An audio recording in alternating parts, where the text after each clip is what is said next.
అన్నదాత అన్నదాత మీ అన్నదాత చెమటోడ్చి ఆహారాన్నందించే రైతన్న అనునిత్యం నీ కండదండగా నిలిచే నేస్తం ఎవరన్నా అన్నదాత అన్నదాత మీ అన్నదాత.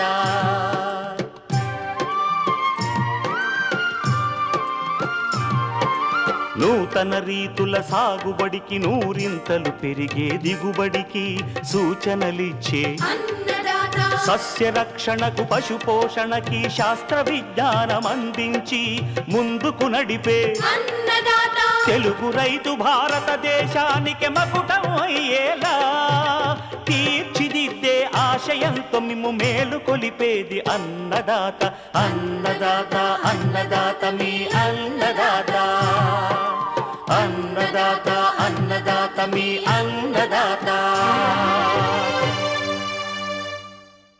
అన్నదాత ప్రేక్షకులకు నమస్కారం. ఈనాటి ముఖ్యాంశాలు: నాణ్యమైన అధిక దిగుబడుల కోసం ఖరీఫ్ టమాటా సాగు మెలకువలు, ఉత్తర తెలంగాణ జిల్లాలకు అనువైన వరి రకాలు, వానాకాలం కోళ్ల పెంపకంలో తీసుకోవాల్సిన జాగ్రత్తలు, ఇంకా జై కిసాన్ వ్యవసాయ సమాచారం.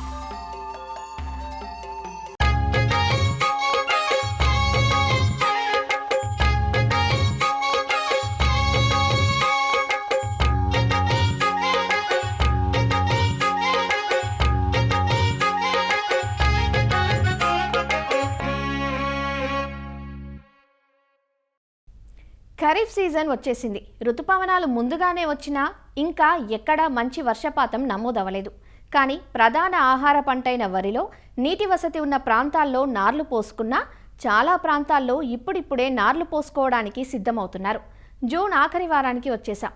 ఈ సమయంలో ఉత్తర తెలంగాణ జిల్లాల్లో వరిలో వేసుకోవడానికి అనువైన రకాలు, నారు పెంపకంలో మెలకువలను వివరిస్తున్నారు ప్రొఫెసర్ జయశంకర్, తెలంగాణ రాష్ట్ర వ్యవసాయ విశ్వవిద్యాలయం జగిత్యాల ప్రాంతీయ వ్యవసాయ పరిశోధనా స్థానం శాస్త్రవేత్త doctor Srinivas. Kharif season start అయింది. ఈ వాతావరణ శాఖ చెప్పిన విధంగా ఈ సంవత్సరం మనకి వర్షపాతం కూడా ఆశాజనకంగా ఉంటుందని తెలిపారు. దీన్ని బట్టి ఇప్పుడు రైతాంగం ఆల్రెడీ ఈ నార్లు పోసుకోవడానికి రెడీ అవుతున్నారు.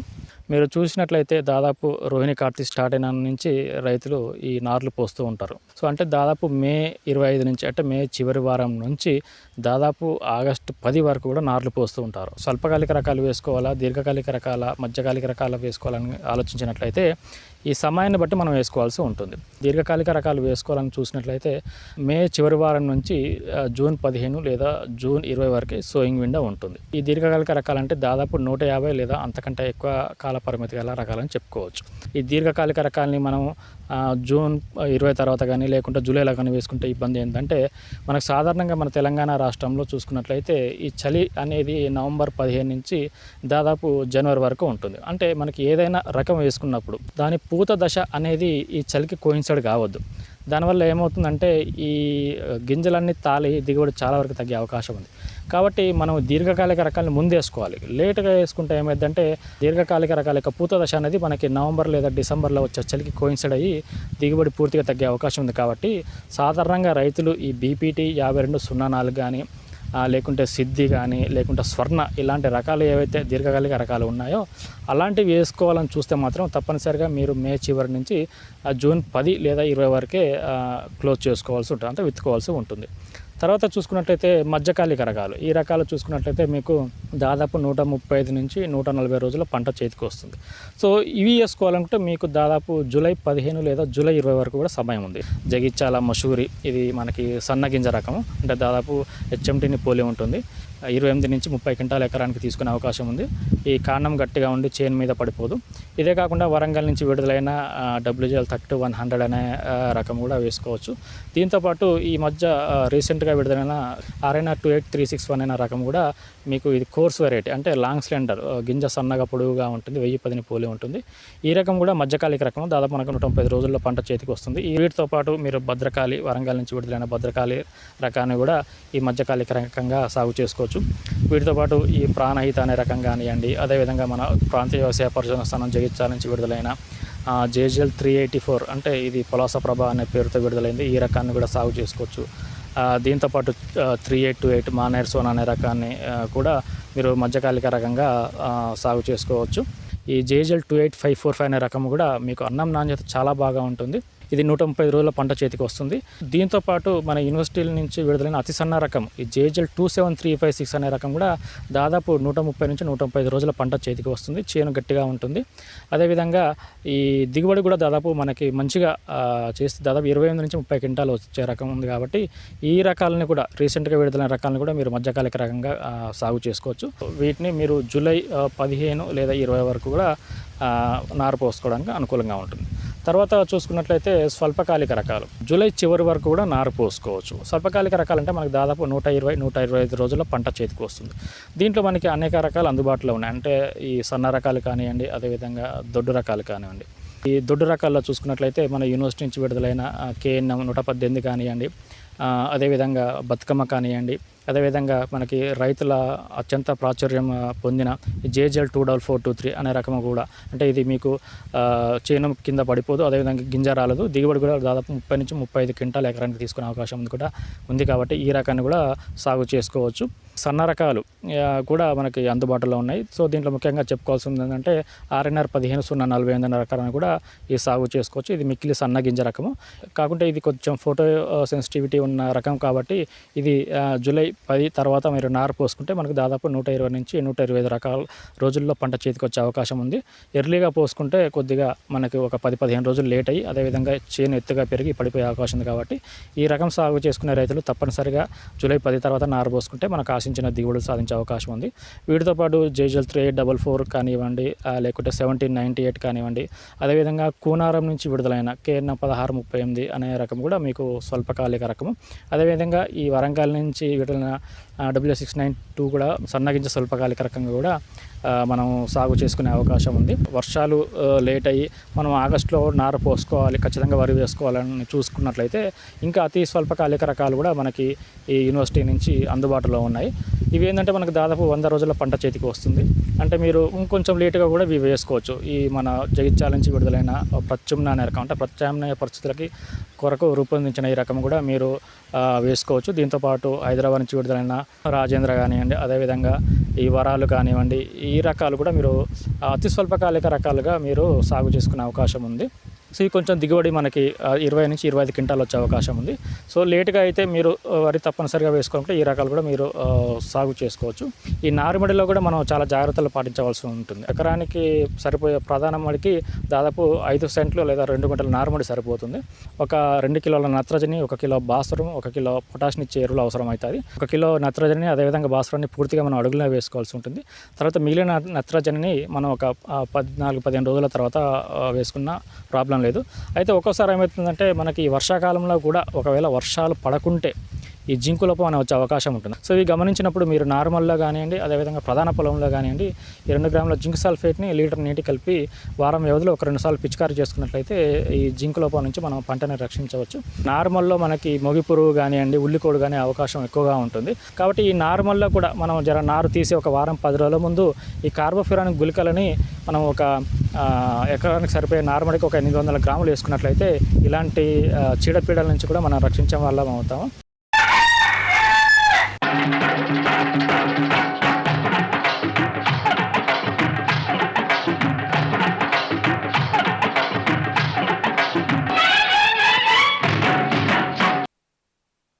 వ్యవసాయ అనుబంధ రంగాల్లో కోళ్ల పరిశ్రమ ఒకటి. పెరుగుతున్న గ్రుడ్లు, మాంసం వినియోగం కోళ్ల పరిశ్రమను విస్తరింపచేస్తున్నాయి. సున్నితమైన కోళ్లు వాతావరణపరమైన మార్పులకు త్వరగా ఒత్తిడికి లోనవుతాయి.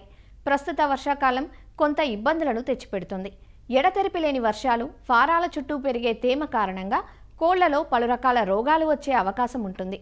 తడిచే మేతలు, పెరిగే తేమ వల్ల కోళ్లలో న్యూమోనియా, కాక్సిడియోసిస్, కొక్కెర వంటి రోగాలు సోకి కోళ్లు చనిపోయే ప్రమాదం ఉంటుంది. కాబట్టి వర్షాకాలం పూర్తయ్యే వరకు కోళ్ల పెంపకం పట్ల రైతులు అప్రమత్తంగా ఉండాలంటున్నారు వైద్య నిపుణులు.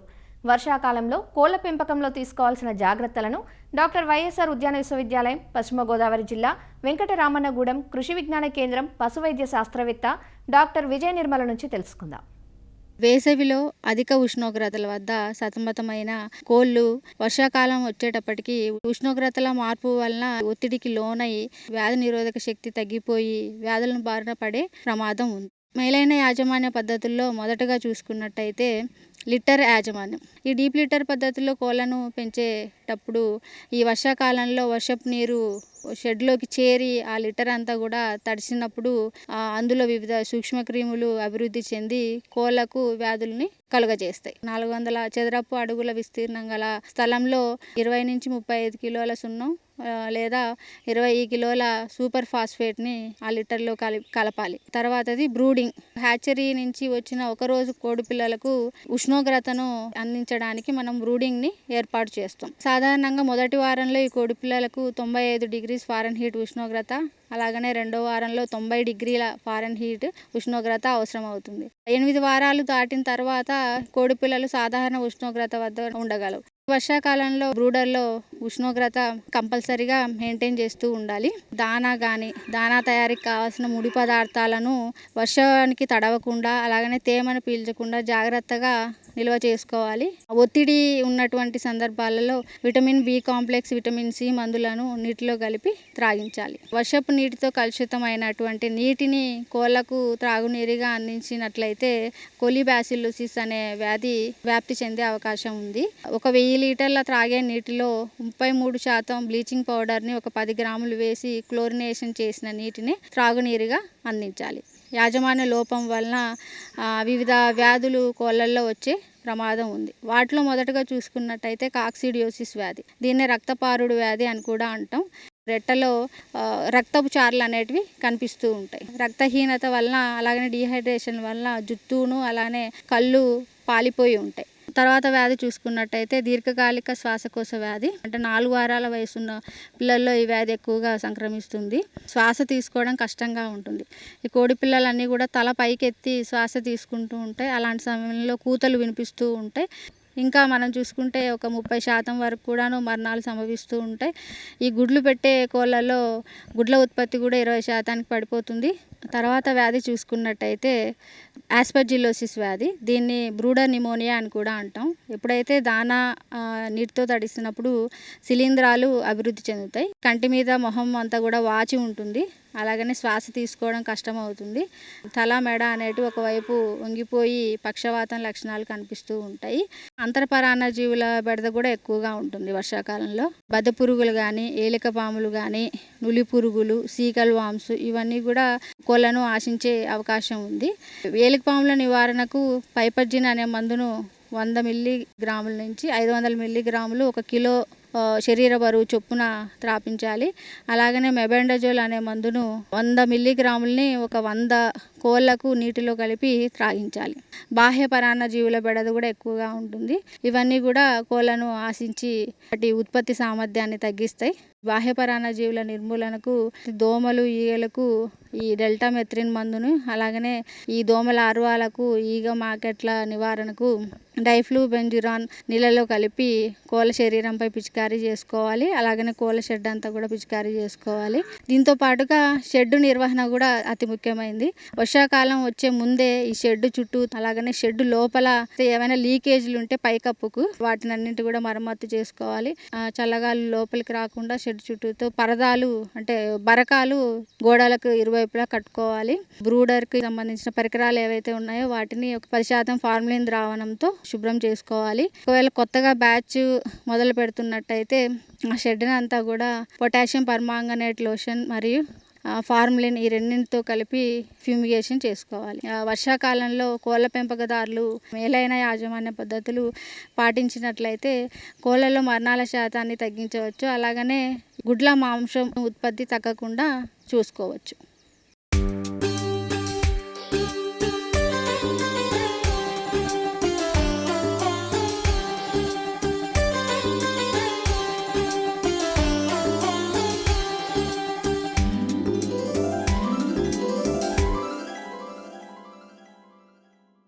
ప్రతిరోజు నిత్యావసరంగా వాడుకునే కూరగాయ టమాటా. కిలో 100 రూపాయలు పలికినా ఒక్కోసారి కోత కూలీ కూడా దక్కని పరిస్థితులు ఎదురైనా అది టమాటాకే చెల్లుతుంది. సాధారణంగా మే, జూన్, జూలై మాసాలను అన్సీజన్గా పరిగణిస్తాం. ఈ సమయంలో టమాటాకు అధిక డిమాండ్ ఉంటుంది. సంవత్సరం పొడవునా సాగు చేసుకునే అవకాశం ఉన్న ఈ పంటను ఒకేసారి నాటడం కాకుండా దఫదఫాలుగా నాటుకొని సాగు చేస్తే మార్కెట్ ఆటుపోట్లను అధిగమించే వీలుంటుంది. ఖరీఫ్ పంట సాగు కోసం ప్రస్తుతం రైతులు సన్నద్ధమవుతున్నారు. ఈ కాలంలో అడపాదడపా కురిసే వర్షాలకు కాయ నాణ్యత కొంత దెబ్బతినే ప్రమాదం ఉంటుంది. అందువల్ల ట్రెల్లిస్ లేదా నిలువు పందిళ్ల సాగు విధానం ద్వారా నాణ్యత గల కాపును తీసుకునే అవకాశాన్ని రైతులు అందిపుచ్చుకోవాలి. అధిక దిగుబడుల కోసం ఖరీఫ్ టమాటా సాగు ఆశాంతం ఎలా ఉండాలో చూసేద్దామా? టమోటా సాగుకు నీరు ఇంకిపోయే బరువైన నేలలు అనుకూలంగా ఉంటాయి. మురుగునీటి సౌకర్యం లేని భూములు, చౌడు నేలలు ఈ పంట సాగుకు పనికిరావు. టమోటా సాగులో కాలానుగుణంగా రకాలను ఎంపిక చేసుకున్నట్లయితే సాగులో సమస్యలు తక్కువగా ఉండి నాణ్యమైన దిగుబడులు పొందే అవకాశం ఉంది. వానాకాలం సాగుకు Arka Meghali, Pusa early dwarf, Pusa ruby, Arka Vikas వంటి రకాలు అనుకూలం. ఇవే కాక రూపాలి, నవీన్, వైశాలి, బిఎస్ఎస్ 20 అనే సంకర రకాలను సాగుకు ఎంచుకోవచ్చు. పూసా రూబీ వానాకాలం సాగుకు అనువైన ఈ రకం 130 నుంచి 135 రోజుల పంట కాలంలో ఎకరాకు 20 టన్నుల దిగుబడినిస్తుంది. అర్కా వికాస్ ఈ రకం ఒక్కో పండు 80 నుంచి 85 గ్రాముల బరువు కలిగి కోలగా ఉంటాయి. ఖరీఫ్ కాలానికి అనువైన ఈ రకం 105 నుంచి 110 రోజుల పంట కాలంలో ఎకరాకు 16 టన్నుల దిగుబడినిస్తుంది. పూసా ఎర్లీ డ్వార్ఫ్ తొలకరి వర్షాలకు వేసుకోవటానికి అనుకూలమైన రకం. నాటిన 60 రోజులకు మొదటి కాపు అందివస్తుంది. 125 నుంచి 130 రోజుల కాలపరిమితి కలిగిన ఈ రకం ఎకరాకు 15 టన్నుల దిగుబడినిస్తుంది. పీకేఎం 1 రకం మొక్కలు చిన్నవిగా ఉండి సంవత్సరం పొడవునా సాగు చేయటానికి అనుకూలంగా ఉంటుంది. పంటకాలం 135 రోజులు ఉంటుంది. సాహో ఇటీవలి కాలంలో రైతుల ఆదరణ పొందిన ప్రైవేటు వంగడం. 5 నెలల పంటకాలంలో ఎకరాకు 30 టన్నులకు పైగా దిగుబడినిస్తుంది. సూటి రకాలైతే ఎకరాకు 200 గ్రాముల విత్తనం, అదే సంకర రకాలైతే 60 నుంచి 80 గ్రాముల విత్తనం సరిపోతుంది. విత్తే ముందు తప్పనిసరిగా విత్తన శుద్ధిని చేసుకోవాలి. దీనికోసం కిలో విత్తనానికి 3 గ్రాములు థైరం లేదా 4 గ్రాముల ట్రైకోడెర్మా విరిడి కలిపి శుద్ధి చెయ్యాలి. ఎకరా పొలంలో విత్తుకోవటానికి 4 మీటర్ల పొడవు, 1 మీటరు వెడల్పు, 6 అంగుళాల ఎత్తున్న నారుమడులు 8 నుంచి 10 అవసరం పడతాయి. ముందు జాగ్రత్తగా నారుకుళ్ళు తెగులు సోకకుండా లీటరు నీటికి 3 గ్రాముల కాపరాక్సీ క్లోరైడ్ కలిపి లేదా 0.5% బోర్డో మిశ్రమంతో నారుమళ్లను తడుపుకోవాలి. నారుమళ్లలో 10 సెంటీమీటర్ల ఎడంతో సన్నని గీతలు తీసుకుని అందులో 1 నుంచి 1.5 సెంటీమీటర్ల లోతులో విత్తనం వేసి మట్టితో కప్పాలి. వెంటనే రోజ్ క్యాన్తో నీటిని అందించి నారుమళ్లపై ఎండుగడ్డి కప్పాలి. నారుమడిని రసం పీల్చు పురుగుల నుంచి కాపాడటానికి 3 వారాల వయస్సులో 40 చదరపు మీటర్ల నారుమడికి 100 గ్రాముల చొప్పున కార్బోప్యూరాన్ 3G గుళికలను వేసి నీటి తడిని ఇవ్వాలి. ఇటీవలి కాలంలో ప్రోట్రేలలో నారును పెంచి నాటుకునే విధానం ఆదరణ పొందుతోంది. షేడ్ నెట్లను ఏర్పాటు చేసుకుని ప్రోట్రేలలో కోకోపిట్, వర్మీ కంపోస్ట్ 1:1 నిష్పత్తిలో కలిపిన మిశ్రమం నింపి ఒక్కో గుంతలో ఒక్కో విత్తనం వేసుకోవాలి. నెల రోజుల వయస్సు కలిగిన ఆరోగ్యవంతమైన నారును ప్రధాన పొలంలో నాటుకున్నప్పుడు తొందరగా కుదురుకుంటాయి. ప్రధాన పొలాన్ని 3-4 సార్లు బాగా దున్ని ఎకరాకు ఆఖరి దుక్కిలో 6 నుంచి 8 టన్నులు బాగా చివికిన పశువుల ఎరువు వేసి కలియదున్నాలి. వరుసల మధ్య 60 సెంటీమీటర్లు, వరుసల్లో మొక్కల మధ్య 45 సెంటీమీటర్ల దూరంతో నాటుకోవాలి. నాటే ముందు చివరి దుక్కిలో ఎకరాకు 150 కిలోల సింగిల్ సూపర్ ఫాస్ఫేట్, 40 కిలోల మ్యూరేట్ ఆఫ్ పొటాష్ ఎరువులను వేసుకోవాలి. 48 నుంచి 60 కిలోల నత్రజనిని 3 సమభాగాలుగా చేసి నాటిన 30, 45 మరియు 60 రోజుల దశలో పైపాటుగా అందించాలి. ఎరువు వేసిన ప్రతిసారీ తప్పనిసరిగా నీటి తడిని ఇవ్వాలి. ఈ కాలంలో సాగు చేసే టమోటా పైరుకు కలుపు ప్రధాన అవరోధంగా ఉంటుంది. కలుపు రాకుండా నారు నాటిన 48 గంటలలోపు ఎకరాకు 1 నుంచి 1.2 లీటర్ల పెండిమిథాలిన్ 200 లీటర్ల నీటికి కలిపి భూమిలో తగినంత తేమ ఉన్నప్పుడు పిచికారీ చెయ్యాలి. దీనివల్ల నాటిన నెల రోజుల వరకు కలుపు పట్టదు. ఒకవేళ పెండిమిథాలిన్ మందును పిచికారీ చేయలేకపోతే మొలకెత్తిన కలుపును నివారించటానికి ఎకరాకు 300 గ్రాముల మెట్రిబుజిన్ మందును 200 లీటర్ల నీటికి కలిపి 15 రోజుల దశలో పిచికారీ చెయ్యాలి. ఇలా చేయటం ద్వారా కలుపును సమర్థవంతంగా అరికట్టవచ్చు. మొక్కలు ఎదిగిన తర్వాత నేలను కదిలించకూడదు. అలా కదిలించినట్లయితే పూత పిందె రాలుతుంది. టమోటాలో పూత పిందె రాలే సమస్య ఉంటుంది. మొక్కలు పూత దశలో ఉండగా 1 మిల్లీలీటరు ప్లానోఫిక్స్ 4 లీటర్ల నీటికి కలిపి మొక్కలపై పిచికారీ చేస్తే పూత పిందె రాలటం తగ్గి అధిక దిగుబడి వస్తుంది. తొలకరిలో సాగు చేసిన టమోటాలో కాయ పగుళ్ల సమస్య ఎక్కువగా ఉంటుంది. వర్షాలకు కాయ నాణ్యత దెబ్బతినడంతో పాటు ఎరువులు, నీటి యాజమాన్యంలోనూ కొంత ప్రయాసపడాల్సిన పరిస్థితి ఏర్పడుతుంది. దీంతో రైతు నష్టాలను ఎదుర్కోవాల్సి వస్తుంది. అలా కాకుండా ఉత్తమ కాయ నాణ్యతను తక్కువ చీడపీడలతో అధిక దిగుబడులు పొందే అవకాశం కల్పిస్తోంది ట్రెల్లిస్ విధానం. తీగ రకాలను ఎన్నుకొని నాటిన నెల రోజులకు కర్రలు పాతి ఊతం కల్పిస్తే కాయలు నేలకు తగలకుండా మంచి పరిమాణంతో నాణ్యత కలిగి ఉంటాయి. అంతేకాదు, ఈ విధానంలో దీర్ఘకాలం పాటు మంచి దిగుబడులు తీసుకునే అవకాశం ఉంటుంది. ట్రెల్లిస్ విధానంలో 6 నుంచి 8 నెలల పంటకాలంలో ఎకరాకు 45 నుంచి 50 టన్నుల వరకు దిగుబడులు తీసినట్లు రైతుల అనుభవాలు తెలియజేస్తున్నాయి. భూమిలో తేమను బట్టి వారం 10 రోజులకు ఒక నీటి తడిని ఇస్తే సరిపోతుంది. రైతులు డ్రిప్ ఏర్పాటు చేసుకుంటే ఫెర్టిగేషన్ ద్వారా నీటిని, ఎరువులను సమర్థవంతంగా వినియోగించుకోవచ్చు.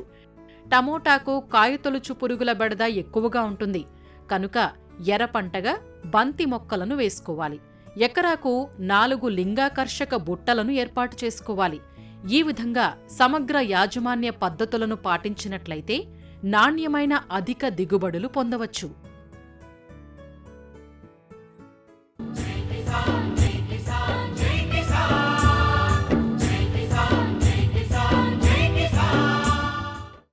వ్యవసాయ సమాచారం ఇప్పుడు జై కిసాన్లో చూద్దాం. నెల్లూరు జిల్లాలో 2023-24 రబీ సీజన్లో కరువు పరిస్థితుల వల్ల జరిగిన పంట నష్టాన్ని పరిశీలించేందుకు ఢిల్లీ నుంచి వచ్చిన కేంద్ర బృందం విస్తృతంగా పర్యటించింది. జిల్లాలోని 10 మండలాలలో కరువు వల్ల పంట నష్టం జరిగినట్లు వారు గుర్తించారు. ఉదయగిరి నియోజకవర్గంలోని కలిగిరి, కొండాపురం మండలాలలో దెబ్బతిన్న మినుము పంటను పరిశీలించి రైతులతో ముఖాముఖి నిర్వహించారు. 9,000 హెక్టార్లలో పంట నష్టం వాటిల్లినట్లు కేంద్ర బృందానికి నివేదిక ఇచ్చామని వారు సానుకూలంగా స్పందించారంటూ వ్యవసాయ శాఖ అధికారులు చెబుతున్నారు. నెల్లూరు మండలంలో మనకి సీతారాంపురం మండలాన్ని సివియర్ డ్రౌట్ కింద, మిగతా 9 మండలాలైన Udayagiri sub division, Kandukur sub డివిజన్లో ఉన్న 9 మండలాలని మోడరేట్ దీని కింద మనము డిక్లేర్ చేయడం జరిగింది ఆల్రెడీ. ఈ డ్రౌట్ మండలాలను డిక్లేర్ చేశాక ఇప్పుడు మనకు సెంట్రల్ గవర్నమెంట్ నుంచి ఇంటర్ మినిస్టీరియల్ టీము ఒకటి విజిట్కి వచ్చారు.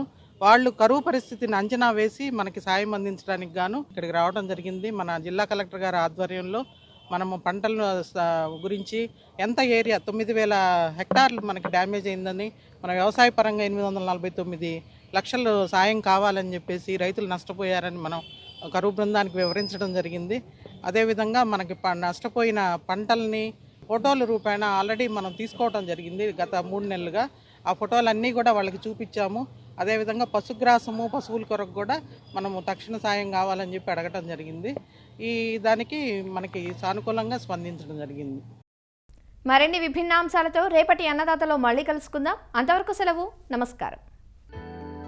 అన్నదాతలు తమ సందేహాలు, సమస్యలను 1800-425-4085 టోల్ ఫ్రీ నెంబర్లో ఉదయం 10 గంటల నుంచి 11 గంటల మధ్య పని దినాలలో సంప్రదించగలరు. ఈ కార్యక్రమాన్ని యూట్యూబ్లో www.youtube.com/అన్నదాత-ఈటీవీ లింక్ ద్వారా వీక్షించవచ్చు. అన్నదాత కథనాలు ఈటీవీ విన్ మొబైల్ యాప్లో వీక్షించండి.